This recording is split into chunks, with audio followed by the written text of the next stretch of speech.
My name is Dahlia Mercer. I'm 36 years old, the youngest executive at Mercer Holdings, and the only one in the family who had to earn her seat at the table. The rest of the clan, born into boardrooms, baptized in nepotism and spoon-fed power.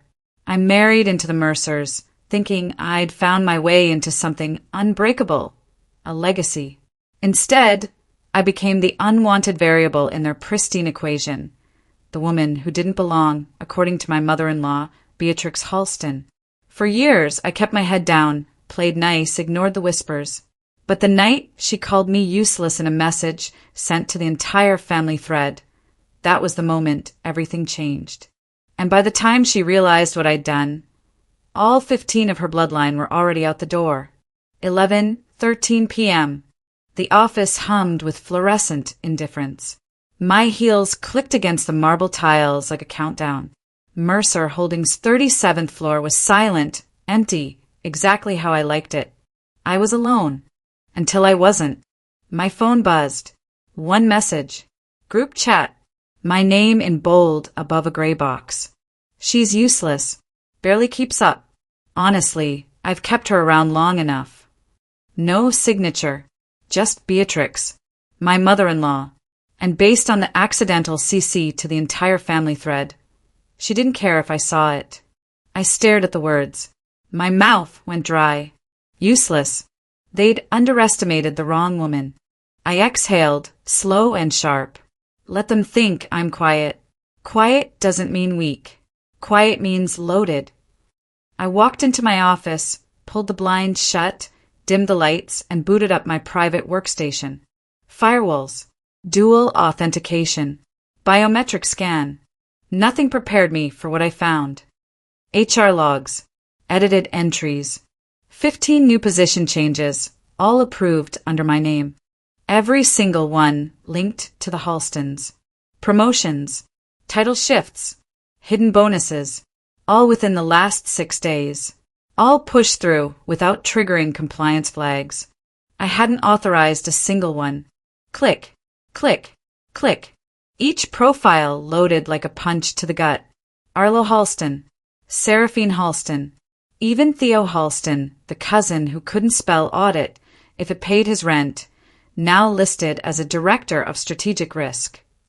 Under me, someone had been using my credentials.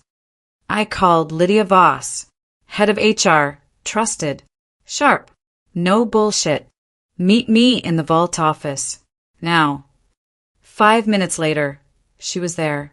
Hair pulled back, trench coat soaked. No questions asked. We ran the logs together. My keycard ID was used at 3:04 a.m. 4 nights ago. Entry to the HR terminal suite. Only 2 people had access. Me and Lydia. I was on a flight, Lydia said, eyes narrowed. And I know where you were. She pulled up the security footage. There I was on screen, walking into the HR suite alone. Only it wasn't me. Hair was wrong. Walk was off. But the system couldn't tell. Cloned credentials. Masked gait. High heels. Blazer. Enough to pass a glance test. They're not just gunning for your job, Dahlia, Lydia said. They're framing you. The lights flickered. A faint hum behind the walls. Motion sensors kicked in and shut off again. Silence dropped like a guillotine. I stood still. Waited. The hallway camera blinked red. Someone was watching. I walked back into my office. Something felt off. The monitor on my desk was on. Not sleep mode. On. A Word document blinked, cursor flashing. Draft, letter of resignation. Addressed to the board. Written in my voice. Citing emotional burnout, unstable leadership, and failure to meet expectations. I hadn't touched that file. A single tear formed behind my eye, not out of sadness but rage. Rage wrapped in precision. The greatest revenge, I whispered, is surgical. Not loud. Not angry. Just. Exact. I killed the screen. Unplugged the hardline.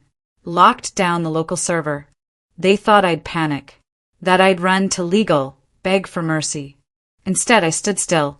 I listened to the hum of the empire they thought they owned, and I reached for the match.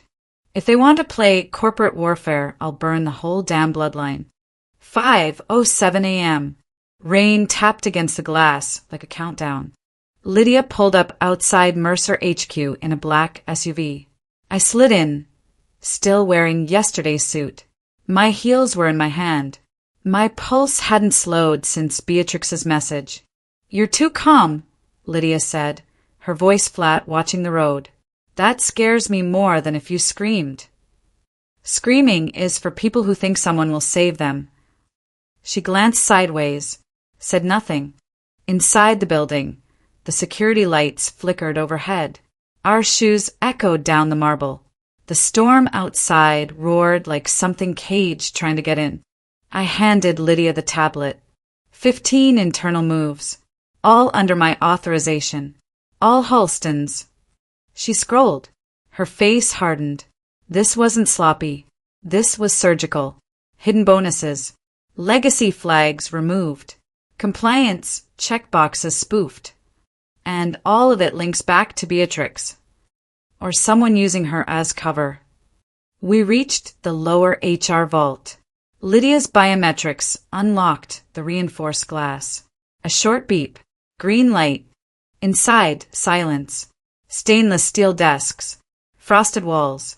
Monitors waiting to be awakened. Ever heard that line? I asked, powering on the main terminal. The quietest person in the room is either the weakest or the most dangerous. "And which are you now?" My lips curled. "Guess." Audit mode. Internal. No alert to IT. No ping to legal. Just Lydia and me in the dark. She called up the records. 15 family members scattered across departments. Fake promotions. Fraudulent raises. Position titles they had no credentials for. But one tab hit me like a blade, a folder labeled Ops Surveillance DM. Click. Inside, internal notes, staff logs, movement tracking, call recordings. My calendar mirrored to someone else's device. I backed away from the screen, like it bit me. "They weren't just playing favorites," I said cold. "They were monitoring me." "For how long?" Lydia whispered. "Years." The camera footage I'd flagged all came from a private server buried inside the Risk Division's backend, a server only accessible with root admin privileges. And the listed admin? Beatrix Halston. Lydia stood. "No legal counsel. No warning. Just pull them," I said. Her fingers moved fast, slicing through Mercer's bloodline with quiet clicks.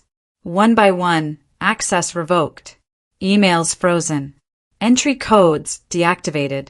Their Mercer careers gone in under 5 minutes. The screen lit up. Termination complete. Phones began ringing down the hall. An alarm pinged from the internal messaging system. A cascade of out-of-office alerts as Halston IDs were shut down. Then a name popped on Lydia's phone. Seraphine Halston. She burst into the HR suite, face red, mascara streaked. "You bitch," she screamed. "You think this is over? This was our inheritance. Our bloodline." Lydia stepped between us. "Security's already been called. You can scream in the lobby." Seraphine lunged. I didn't move. Lydia shoved her back with one hand. "Touch her again, and I'll bury you in so much HR litigation. Your great-grandkids will need lawyers." 2 guards arrived, dragged her out. Her screams echoed like a warning shot. I adjusted my blazer. "Anyone can inherit a crown," I said under my breath. "But not everyone survives a coup." By 10 a.m., the Mercer intranet exploded. Whispers. Panic. Division heads scrambling to justify losses they'd never proved. My phone buzzed. Blocked number. Unknown caller. 1 new message. I tapped it open. Inside was a single photo. My wedding photo. Slashed straight through. From shoulder to ankle. Red ink across the top. "You wanted war." I stared at it. Heart still. Breath slow. Then the screen lit up again. Incoming call, Beatrix Halston. I didn't answer. Let it ring once. Twice. On the third ring, I picked up. She didn't say hello. Just breathed. Then said, low and deliberate, "Did you think I wouldn't find out? You touched my family. Now I'll unmake yours." Then the line went dead. I stared at the black screen, my fingers numb. Then her number lit up my phone, and my blood turned cold. I didn't blink. Her number lit up again. I let it go to voicemail. The silence after Beatrix's threat was louder than the call itself. There's a weight in words when someone like her speaks, not because she's dramatic, but because she never repeats herself. And Beatrix Halston never made empty threats. I locked the phone, dropped it in a drawer, picked up a burner. It was time to go home. The elevator doors opened to an empty corridor. Dim lights buzzed overhead. The bulbs at the far end flickered, casting shadows that twitched on the marble. I stepped in, alone. Floor 27. The doors closed. The elevator began its descent. Then, slam.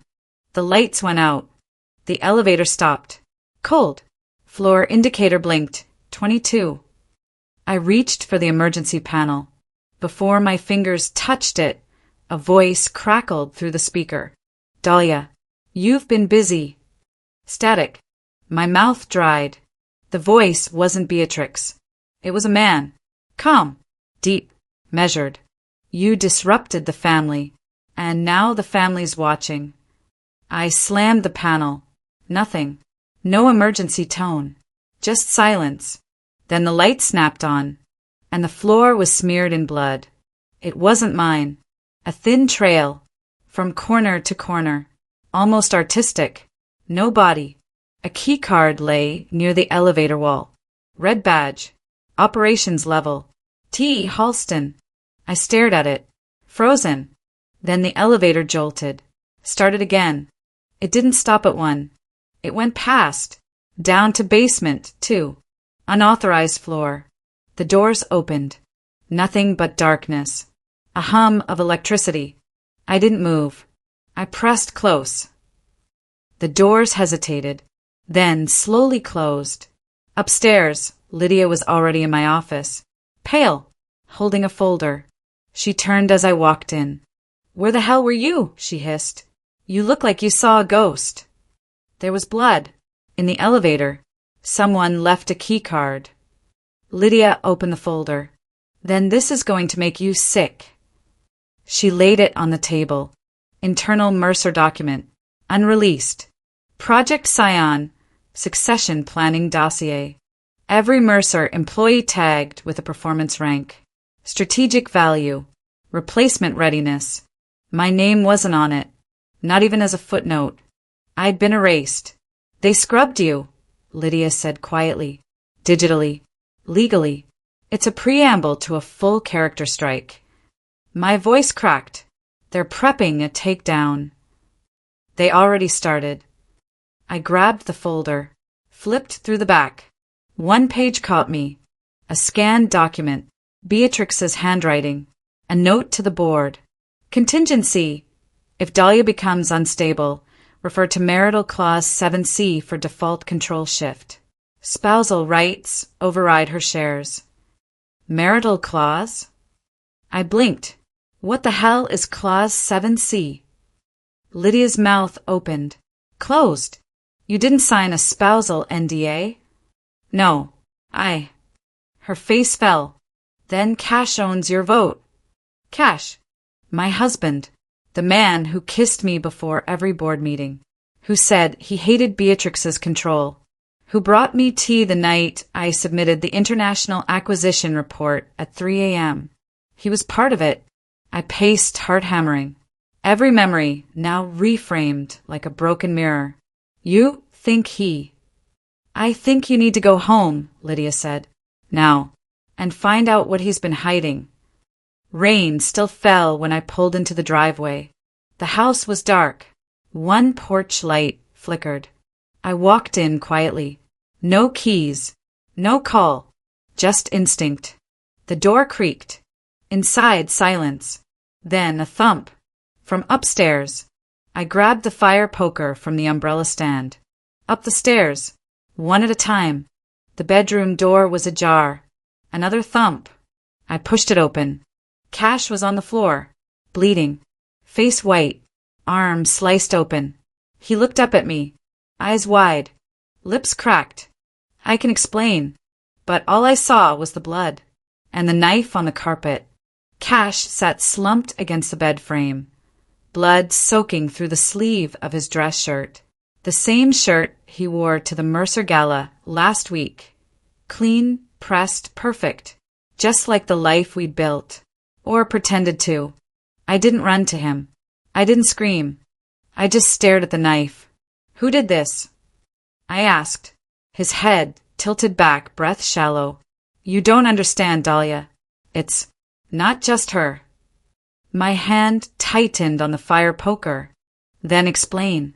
And be quick, because if you say one word that smells like a lie, I'll call 911 and let the paramedics take your phone too.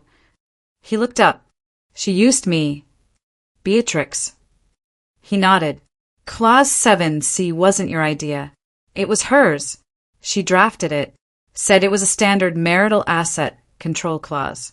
Told me it protected the family's legacy. I didn't read the full language. I didn't know it gave me your board vote. You're a corporate lawyer, Cash. You read everything. His face crumpled. She said if I didn't sign it, they'd cut me off. I turned from him, walked to the safe, spun the code. Inside the burner drive. Lydia had given it to me months ago. Only plug it in when you know you've lost control, she'd said. Tonight was that night. Click. Plug in. Screen lit. Files. Dozens. Labeled by year. OpsCorp 01 to AMC Civil Block 23. I clicked the newest. Encrypted comms between Beatrix and Nolan Reeves, Chief Legal Officer. Mercer's compliance shadow. The messages were clear. Secure marriage clause leverage. Dahlia's ownership tied to Cash. Prepare succession shift by Q4. Use behavioral narrative. Leverage HR to simulate instability. Asset removal only if Dahlia resists. Only if. So this wasn't a family feud. This was a corporate purge. I think Nolan set this up, I said. Cash coughed. He's not the only one. There's someone else. I turned. His voice was barely above a whisper. Someone she meets. Off-site. I followed her once. To an AMC building. She used a side entrance. Basement level clearance. Not on record. What did you see? I didn't get in, but I planted a recorder under her car. Do you still have it? He nodded toward the closet. In the black duffel. I found it. Pulled the device out. A simple audio stick, dated. One file. I played it. Crackled voices. Beatrix. Cold, clipped. Another voice. Male. Filtered, older. She's becoming a problem. If Dahlia resists, escalate. Escalate how? Containment. Institutional if needed. She has no biological heirs. Mental instability narrative will hold. Then Beatrix laughed. Perfect. No heirs, no leverage. We erase her from the will and from the record. I stopped the recording. There was a word for what they were planning. Involuntary psychiatric hold. Legal in California for up to 72 hours. With the right recommendation. If I lost control emotionally, publicly, they could file. Strip me of access. Label me unstable. Use Cash's clause to freeze my shares. Erase me cleanly. The blood trail wasn't a threat. It was a blueprint. My breath slowed. My skin buzzed like static. Dahlia, Cash said, voice cracking. There's more. She has files. Not digital. Paper. Kept at AMC's ballroom archive. Hidden in plain sight. A fake art auction site tied to a real estate holding. It's all a front. Why didn't you tell me this sooner? He looked down. Because I didn't know whose side I was on. Until tonight. I stood. grabbed my coat, my keys. Stay here. Lock the doors. Don't bleed out. Where are you going? To the ballroom. And if they're watching it? I paused at the door. Then let them watch. The rain hit like shrapnel. Wind gusted against the ballroom doors. I stood outside AMC Grand Ballroom. Black dress torn at the hem, heels stuck in the wet marble. Inside, Beatrix's voice was already on the speaker system. "Ladies and gentlemen," she said, clipped and calm, "we proceed with the annual Halston Donation Gala. And tonight we honor legacy." Legacy. That word felt like a rusted blade against my ribs. I stepped in. The lights were warm. Too warm. Champagne glasses. Silk dresses. Smiles practiced and brittle. An orchestra played in the corner. Strings rising and falling like a warning siren. I scanned the room. Faces of the Mercer board. Halstons interspersed. Wall Street types sipping overpriced booze. And Nolan Reeves. His eyes slid to mine and didn't look away. A shiver crawled up my spine. "Control the narrative," someone once told me. "Control the narrative and you control the future." But tonight I was about to burn the narrative to ash. The stage was set with spotlights and a podium. Beatrix approached it like she owned the air in the room, which she tried every damn day. No introduction. No warm-up. Just that cold smile. "Thank you for joining us," she said. "Tonight we celebrate continued prosperity." More applause, polite hollow. I moved through the crowd. Steps slow, measured. Everyone assumed I was just another guest. Another pretty face brought in by marriage. They were wrong. I reached the side entrance near the audio booth, the hidden feed Nolan used during internal meetings. Lydia's text buzzed. "They're watching the exit cameras. Don't get cornered." I opened my coat pocket. The drive. The one piece of evidence that could flip the whole room upside down. Nolan glanced toward the booth. Heart thudding, fast hot. I took a deep breath. "To a future we can't escape," I whispered. "We either vault it or we die trying." I slipped into the audio booth. Dust motes danced in the single beam of light. Soundboard lights blinked like they were alive. I pressed play. At first static, then voices. 2 voices. Beatrix. And another. "Containment protocols are ready. Behavior in line to proceed with institutional narrative. Target is weak. Her support network fractured. Proceed to 72-hour evaluation option if necessary." I froze. The line cut. My breath stuck. This was it. This was the blueprint. This was the evidence. And then the booth door shook. Hard. Like a fist from the outside. My hand hit the AUX cable, ripped it out. Static filled the headphones. The door yanked open. Nolan Reeves stood there. Not calm. Not composed. Eyes wild. "You shouldn't be here," he hissed. "I shouldn't have to be," I said. Before he could speak again, footsteps pounded outside. Security. They burst in. Nolan raised his hands. "Dahlia, you violated corporate protocol," a guard said. "We need you to step away." I didn't move. "You have one chance," he said. "Walk out with us." I shook my head. "No, I'm going to finish this." Outside, Beatrix smiled from the podium. Her voice cut through the chatter like ice. "And now," she said, "I invite Dahlia Mercer to address the crowd." A ripple of confusion, then shock. I walked up the steps toward the podium like someone walking into a storm. "Why am I here?" I asked, voice steady. Gasps. The room went quiet. So quiet I could hear my own heartbeat. "I was told this gala was about legacy," I said. A few turned toward Beatrix. She kept her smile. "But I believe a legacy should never be built on lies, manipulation, or control." The crowd shifted. Whispers rose. I lifted the drive. Here is a small sample of what this family has been plotting behind closed doors. A murmur. Phones out. Camera lights flashing. Beatrix's face didn't falter. She gestured behind me. Please, show them. I plugged the drive into the podium interface. The monitors lit up. Audio logs, text strings, scans of the claws, everything. Projected onto the ballroom's giant screens. Silence. Absolute. Then someone shouted, "That's illegal." Another, "She's defaming the Halston name." I shut the laptop, waited. The room was tense, like a second before lightning strikes. Then a new tone, a voice like steel and ice. Security. Doors slammed.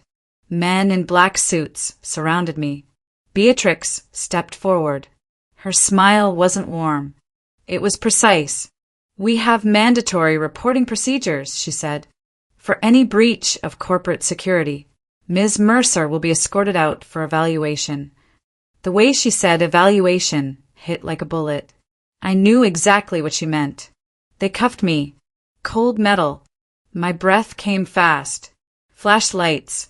It was happening, just like the recording said, just like Beatrix planned. And when they walked me out past the stunned faces and the board members too shocked to move, I caught Nolan's eyes. He didn't look guilty. He looked terrified, like he'd just handed me a detonator and didn't know if I'd throw it or ignite it. Outside, rain hammered the marble steps. Security loaded me into a black SUV. The engine revved. I was breathing hard. Rain on glass. Sirens approaching. Then my phone lit up. New message. Unknown number. They think they own the truth. Truth burns, and nothing survives the burn. No signature. No hint. Just the fire in words. I let the message sit. Tapped send. Bring it on. The courtroom was a storm waiting to break. Rain hammered against the tall glass windows. Black suits, whispered bets. Reporters pressed microphones like they were weapons. I stood beside Lydia and Theo. Cash was seated a few rows back, pale but present. Every eye in the room felt like a spotlight on my chest. The judge entered. No applause. No breath exhaled. Just the heavy weight of what was about to happen. Beatrix Halston sat at the petitioner's table. Perfect hair. Perfect posture. Ice in her veins. She didn't look angry.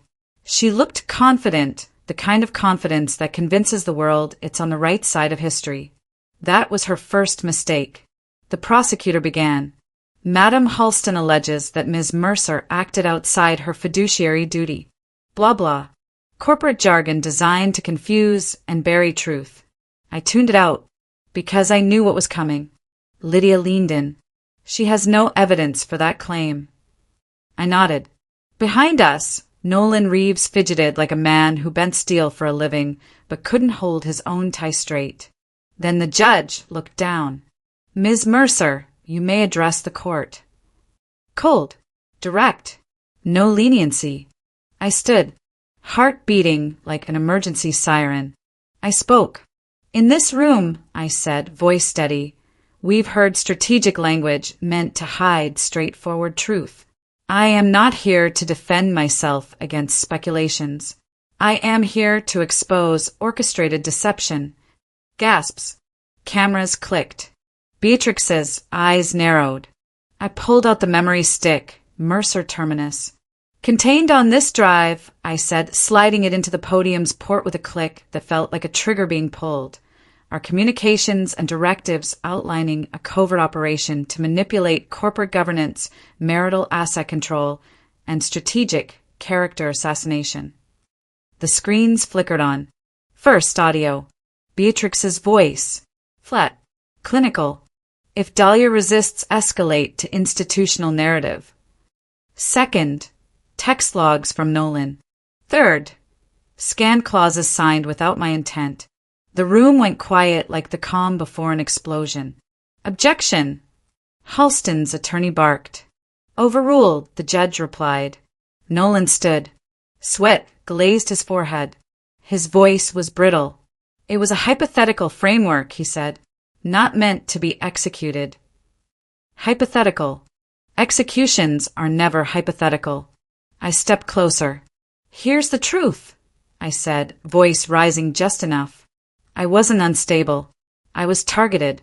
My credentials were spoofed. My network was manipulated. My authority was weaponized against me by the person who thought they owned my life, my company, and my legacy. Beatrix sat rigid. Then the screens changed. New file. Surveillance footage. Not just HR logs. Video from AMC archive. Basement entrance. Beatrix and a figure I'd never expected. Cash. Standing beside her. Before the room could register, I hit play. There they were, dry voices, clipped laughter. If we remove her credibility, we control the board. Succession secured before quarter end. It wasn't only Beatrix. Cash wasn't the loyal husband. Not here. Not in this room. My breath caught. The judge closed her eyes for a moment, then looked up. In light of new evidence, she said, this changes the context significantly. Beatrix whispered, Madam, impossible. But her voice cracked. That was my cue. I stepped back. Let the room absorb what they saw. Because truth is a weapon that doesn't need sharpening. It just needs unveiling. And then the unexpected happened. Cash stood. Slowly. Shaken. That's not how it went, he said. His voice trembled like a leaf in a hurricane. I was trying to protect her. Protect her? The courtroom leaned in. I didn't flinch. Cash looked at me. Eyes glassy. Regret baked into every syllable. They threatened to cut us off. Our savings. My career. Our credit. They said Beatrix had political ties. He trailed off. No defense. Just an apology that felt like a bullet wound. And then twist. A new voice. From the rear. A tall man in a dark suit stepped forward. Your Honor, he said. My client has additional evidence. It was Theo Quill. Everyone froze. Theo held up a tablet. On it, copies of financial transfers. Clear. Blood red. Numbers moving from Halston accounts to shell corporations, not Mercer accounts. Beatrix diverted Mercer funds, Theo said. She intended to cover legal liabilities offshore. That wasn't just manipulation. That was embezzlement. Chaos rippled. Gasps. Chairs scraped. The judge slammed her gavel. Order. Cold. Harsh. Beatrix stared the floor. Her empire cracking. Piece by piece. I watched it happen like a sunrise, slow, inevitable, beautiful. The judge spoke again. Given this new evidence, she said, charges of corporate fraud, embezzlement, and coercive governance will be pursued. This court rules in favor of Ms. Mercer. A hush. Then a storm of shutter clicks. Reporters, cameras, voices buzzing. I exhaled. Just once. Heavily. Like I'd been holding my breath for a decade. Outside, the rain had stopped. Wet streets gleamed under streetlights. I stood with Lydia and Theo. Cash wasn't there. He never showed up after the ruling. Maybe he knew he'd crossed a line. Maybe he couldn't face what he helped start. I didn't ask. Some truths don't need speaking. The corporate world will spin this story for months. Mercer Holdings will recover. I will lead it. Not as a pawn. Not as a threat. But as someone who fought back. Someone who refused to be silenced. Someone who chose truth over fear. As I walked away from the courthouse steps, I felt the weight in my chest loosen. Just a fraction. Because truth is a fortress people try to overthrow. But once it stands tall enough, even betrayal can't shake it. I thought of something I'd once whispered to myself during long nights of deals and boardrooms. Power doesn't belong to the loudest voice. It belongs to the one who refuses to be forgotten. And tonight I wasn't forgotten. Not by the world. Not by myself. The text came through as I slid into a black SUV. It's not over. B. One line. One threat. One reminder. But I was already 3 steps ahead. I typed back. I'm just getting started.